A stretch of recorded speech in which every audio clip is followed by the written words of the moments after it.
the story of me going from nothing to financially free, even though I started off pretty badly, I had a lot of positive things going for me. For one, my parents were still basically supporting me. I didn't have any personal obligations. I had no kids, or I didn't have any drug problems or anything serious like that. And these kinds of things can be major anchors towards getting to a place like that. I had a lot of free time too. You could say I was sort of fertile soil to get to this place relatively easily, but so can many of my audience. Many of my audience, I presume, teenagers or young people that would have a lot of time on their hands. And in order to do this, you need to really focus on one thing and apply yourself really hard. In this case, if you're really into poker and just really think you can win, then keep applying yourself. And if you have a decent amount of skills at strategy games and emotional control, you'll probably be able to get there. I went from nothing to financially free in 9 months just playing poker. And here's how you can do it too. Within like 9 months, I started making something like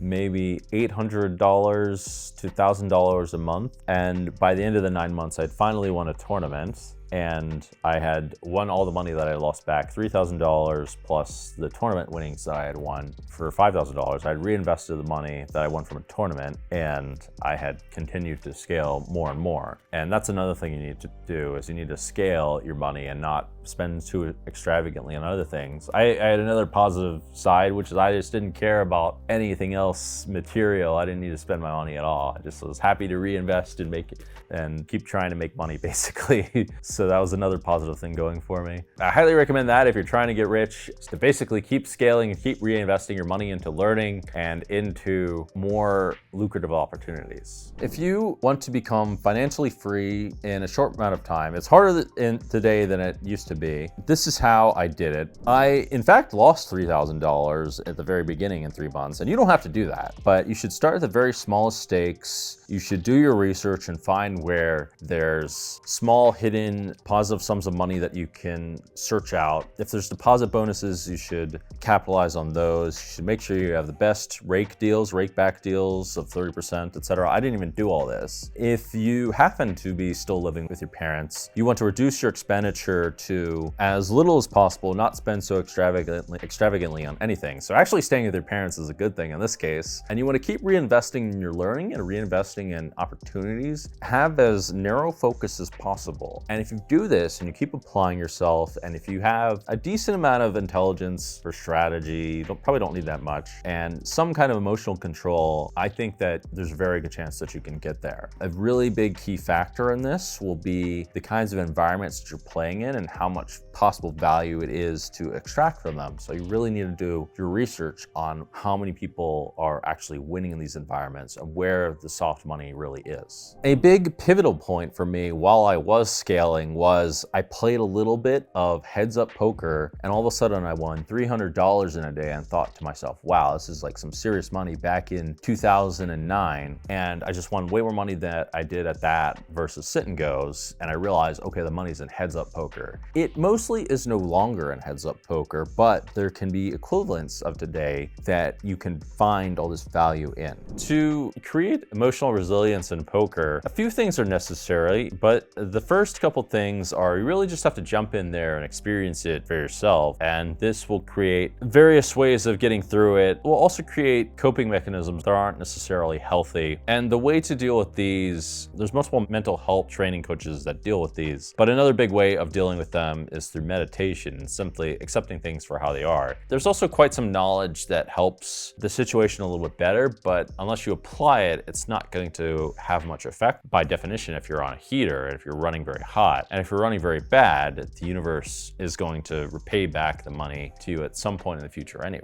But again, what you need is to put this into practice, and one of the easiest ways to do this is meditation. So if there are naysayers that say you can't make money in poker, well, this comes back to this weird thing where people cast judgment way too fast. They don't really understand situations, because you absolutely can make money from poker. There's tons of evidence everywhere. To that, I don't see what they would have to say. In fact, apparently about only 3% of all people that play are professional are actually degenerates. And in fact, there's more people that play that are in fact successful and succeed year after year playing poker. A big key to being a successful poker player is how you actually manage your risk. A very kind of loose version of Risk is to have 20 buy-ins for the cash game that you're playing in. No one follows that anymore. Now it's more like 50 buy-ins. If the big blind is $100, you have to have a minimum of $5,000 to play. It's a soft game, you only need 20 buy-ins though. You only need $2,000 to play and you'd be taking a shot. If it's a tournament,